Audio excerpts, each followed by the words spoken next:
Hi, good morning, good afternoon, good evening, from wherever you're watching from. Welcome to my YouTube channel, the Health Series with Nurse Faustina. In today's episode, I'll be talking about the basic knowledge a new mom is supposed to have so that she will not be biased on what she should do after delivery. The first one is taking care of the cord. The cord should be taken care of immediately after delivery because the cord has a tendency of bleeding. And if the cord clamp is not well clamped to the cord, it will be a disaster because a lot of blood will be lost through that space. And while cleaning the cord, ensure that your hands are neat. You must have washed your hands and continue with the cleaning. While cleaning, you have your cotton wool, your methylated spirits with you. And note that some methylated spirits are corrosive. They can be harmful to the skin of the baby. So it's advisable you go to a known pharmacy or the hospital where you delivered, buy a good methylated spirit for the cleaning of the cord. And the cord should be cleaned every time because the essence of cleaning the cord is to make it dry and to enable it to fall very fast. Okay. It's also worthy of note that when we are not cleaning the cord efficiently, there could be tendency of neonatal tetanus, and it's a very disastrous condition for the baby. It could lead to death. Another one is laying the baby on the bed while the baby is asleep. Also note that when you want to lay your baby on the bed, keep the baby by the side, either by the left side or on the right side, because placing the baby on the tummy will make the baby to regurgitate the already fed meals, and it could lead to aspiration. All right, so it's advisable to lay the baby on the side. Even if the baby should regurgitate, the meal will come out through the sides of the mouth. And when it's advisable to lay the baby on the tummy is when the baby must have started turning on its own. That is from 6 months and above, the baby can turn on its own. And also another one is after feeding, ensure that you pat the baby's back so that the baby will break up wind and also make the baby to relax.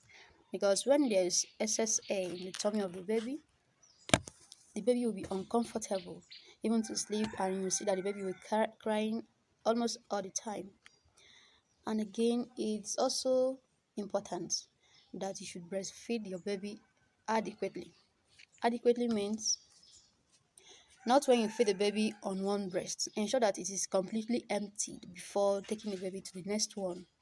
Because what you should know is that while breastfeeding, the first milk that the baby takes in is mainly the formilk, which is mainly water.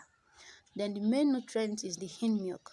And if the baby doesn't completely empty the breast, it will run that is only the water part of it that the baby is taking, and it will make the baby to be crying every time because the baby is not fed well, is not filled. All right. Another one is a clothing the baby according to weather. I know you must have bought several baby clothings, beautiful ones, very okay, but you should also consider the weather of the area where you live and even the room where the baby stays.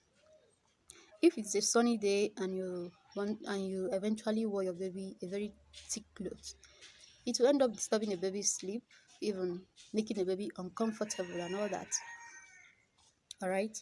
And while laying the baby, I forgot to say this in the while I was talking about laying the baby, ensure that the bed accessories are minimized, such as the pillow, the blankets, other playing items should be removed from the bed, because if the baby eventually lays on it, they will not be able to get up, more especially when they have not started turning around.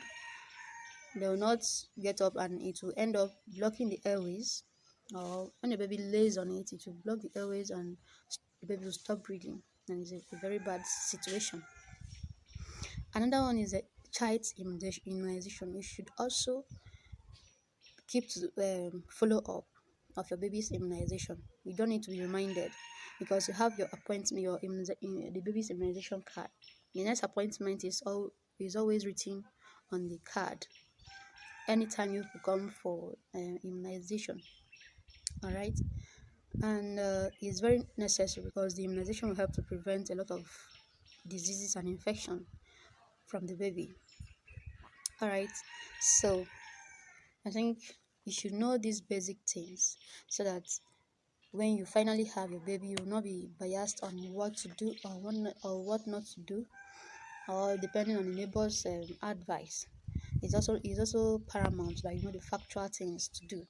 And if you are confused about what to do at each point of time, ensure that you ask a professional, a health professional, that will guide you through. All right, see you guys in my next episode. Thank you so much.